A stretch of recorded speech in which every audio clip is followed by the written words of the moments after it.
Geraldo Rivera is with us. Good morning, gentlemen. Good morning. You're jumping all over my introduction. Sorry. You trying to stop me introducing you or something? Oh, it's Friday with the devil. It's Friday. I gotta say, in many ways, I feel not sorry for Hillary Clinton, but I understand her position. She reached for the stars. She spent her entire life wanting to be the President of the United States. And at the last minute, she fell fractionally short. I feel bad for the lady. I do too, and I heard you using the word hysterical. Yes, we did. To describe her, which I would never do. My wife would run me out of the house if I ever used a word like hysterical. Yeah. I think that with Hillary Clinton, the more you see her, the more you understand why she lost. With all due respect, she was a senator, a very effective senator. She was a Secretary of State who, for most of her run, had the esteem of the world. Obviously, First Lady of the United States, and then to run for president, everybody told her she was going to win right up until 5 o'clock. Do you think she's running again? Hell no. No? Never. So I think the Democrats are well beyond her, although they have no idea where they are. But I don't know what is and who is the next generation leader of the Democrat Party. That's exactly my point. The old guard has to stay there because I don't think they've got a replacement for the old guard. I think that the kids have to kill each other off until they find someone who is paramount, because none of the old guard is attractive. I mean, you saw John Kerry, you saw Hillary Clinton, Joe Biden. See Bill Clinton, Joe Biden. Biden's starting a pack. You look at them and you say, oh, they're great, but please, not now. Okay. They're not for now. They're not for the social media age. I don't know whether you saw it, but my take, I do an editorial, it was at the top of the hour. I said, look, the Paris Climate Agreement and the Iran nuke deal were both examples of a terrible negotiation by former President Obama. And I, for one, am very pleased that President Trump has taken us out of the Paris Agreement and now proposes to just renegotiate. I don't have a problem with that. Do you? I do, very much so. I can take the Iran nuke deal is, I think, easier because that's still in place. Why is it still in place?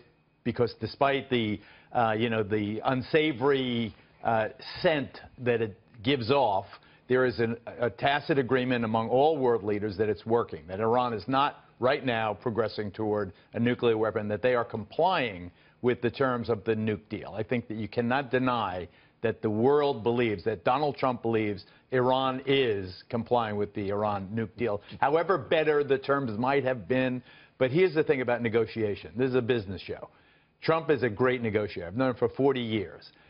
Going to the Paris Climate Accord, if it was so bad, why didn't he quietly try to renegotiate it rather than all this hubris, all this U.S. against the world, all this, they're trying to rob us blind, and all of these statements that seem, first of all, they've offended everybody from Musk to... You can't let this stay in place. You can't be quiet about this. The Paris... What's the emergency? Oh, I'll tell you what. We are allowing the world's greatest polluter, carbon polluter, that would be China. We're allowing them to do whatever they want for the next 12 years. They don't have to rein it in at all. And in the year 2030, they simply have to try to rein it in. Meanwhile, we have to cut our emissions immediately, again, and we have to pay them for the next 12 years whilst they get their act together. I have been in Beijing. I have been in Beijing, Stuart, when people were wearing surgical masks because they couldn't see 3 feet in front of them. That will force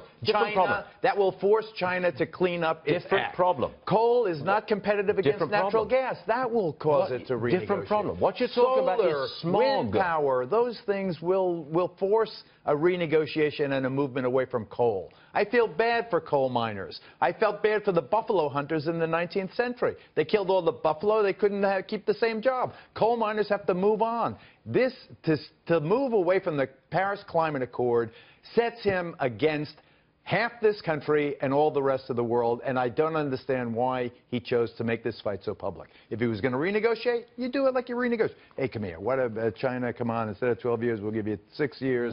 Instead of 20 tons per... Well, he's supposed to do that in secret? Why not?